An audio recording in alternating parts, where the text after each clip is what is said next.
you know, when Alan and his family moved up to Aycliffe, Alan and I, we were actually on the dole. We were looking for jobs, but they didn't have any jobs for priests, so I couldn't get a job. You were a graphic designer. Mm-hmm. And if you remember, we rented a house first, which we couldn't pay for. That was Chris Bantoff's house, remember? You can't remember, can you? What it was, I remember. Well, you're forgetting because you still owe us rent, but that's okay. And then we had to... You sort that out in a minute. I sort that out. Remember, Brenda gave us a room in her house. Yeah, I remember that. The back bedroom, and you made a studio. Yeah. And I used to sit downstairs reading books while Alan was upstairs really doing artwork. Yeah. And we were trying to get an angle on basically what was going on. I was working on the post-Christian society, I was working on the New Age. I don't mean the New Age movement, I mean New Age philosophy. And you were upstairs painting. Yeah. Now there's two significant pieces of artwork that come out of that time. Mm-hmm. And I want to put one of them up on the screen now, and I want you to just tell our viewers what this was about and what it meant. The first is the emigre image. This is an image of a person. Let's just put this on and have a look at it. Leave that go. Just tell us what this meant, Alan, when you were drawing it. Well, like a lot of kind of creative things, I think it emerges as a process. Yeah. You know, I didn't sit down and think, oh, I'm going to paint this or I'm going to draw this. It's a process of exploration, and we've kind of we've talked already a little bit about the fact that I was attracted to aspects of Eastern European culture, Yeah. and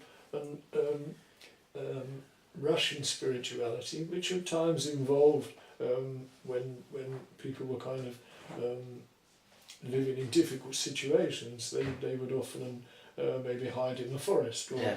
So that became, in my own thinking, I think, an iconic image. Yes. So I started to develop a way of doing prints using wood. It's not proper woodblock printing. Yeah. It isn't really woodblock printing. I mean that's a very technical thing to do. But I was able to learn how to cut away layers from pieces of plywood Yes. and use rollers. So this is made out of blocks made of plywood. Yeah. Yeah. So I developed and that image, emigre. Yeah. Yeah. It was to do with again not running away, but trying to make sense of things that you could see happening around you. You think this is not good, Yes.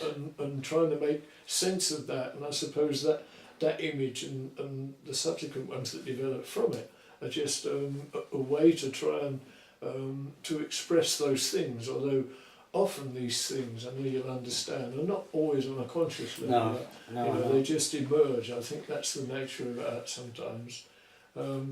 So does that? Yeah, the second series you did was called Winter Night, and Yes. that comes off the Emigre series. Again, that was done with blocks, and the theme is the forest again.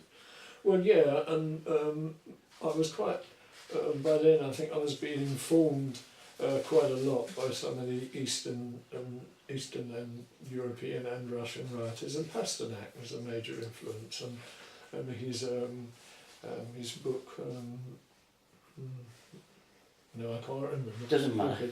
Okay, yeah, and again, that was about winter, and the theme of the story was that he actually showed the disintegration of Russia. Yeah. You know, from a time when the individual mattered, Yes. to a time we went through a time where the individual didn't exist anymore. Yeah. It was a collective, and if you didn't abide by the collective, well, you basically paid with your life. And I understood that as like Russia went into winter night, and I suppose at times you're thinking it doesn't always make sense, but for me Europe was in real danger of drifting the same way. Yeah. It might have a different flavour, it wouldn't be communism, but there was something, we talked about this, which would emerge as, this is the idea that will put everything right for Yes. us, and just, now rightly or wrongly, I think we were looking at things that were values that were starting to be undermined. Yes. Yes, the Judeo-Christian foundations Yeah. of Western culture. We could see those going, and the fear was that there was nothing to replace them. Yeah. But obviously something would, because no government can allow a vacuum. that would, something would emerge. So winter night really was. This is potentially a scary future. Yes. Yeah, again, reference back to God without. Yeah, this is why we weren't very popular when we first started, really, because we were really saying that we were heading towards a winter night. Yeah. And that didn't go down very well at all, to be honest. And we had our brothers from America promising a very starry future. And what happened when the communities movement started, also the new church movement began, fueled by the belief that we were heading for a starry future of prosperity and peace. We don't believe that, and we still don't believe it. We believe that we're heading for the coming of Christ, and Christ will come in that winter night, and we'll recognise him and we'll know him, and our call is to resist being caught up in, for want of better words, just the world's understanding of where we're going, but in this new picture of humanity that we have in Jesus. Now, Alan, we need to round this up now, and you're working on some new stuff at the moment, which seems to me has the same theme, and that's a new humanity. One new man, you call it. And that's coming out in new artwork that you're doing. Tell us just a little bit about that to finish off.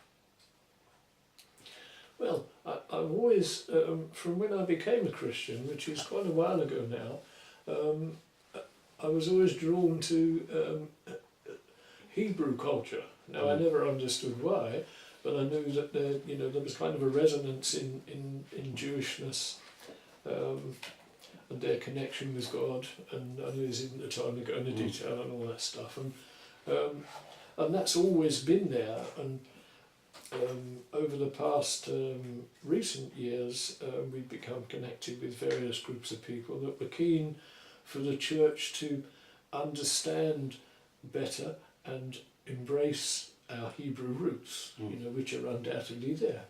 And so during that time, I started to think more about the Hebrew roots of the early church, for instance, and stuff like that, and how important that was, how relevant that was. And Paul, the Apostle Paul, speaks of something in the heart of God that, because of Jesus, because of the cross, was going to bring together the Jewish and the Jews and Gentiles in Christ Jesus, and he refers to that as one new man. Now that's one aspect, and in that aspect, I was as part of my living, I was actually starting to produce products that expressed that, and we would go to various conferences and things, and I'd be flogging products. Yeah. So it is. And the wider picture, of course, is that God has in mind one new man, which is humanity renewed, those that choose life in him, and is to bring all things together in Christ Jesus. That's the one new man, that God is recreating all things, he's making everything new, but that will be expressed through humanity, and humanity in Jesus, and that's my understanding. And I think that's a very good note to wrap up on. Thanks very much. Thanks, Alan. It's great. Good.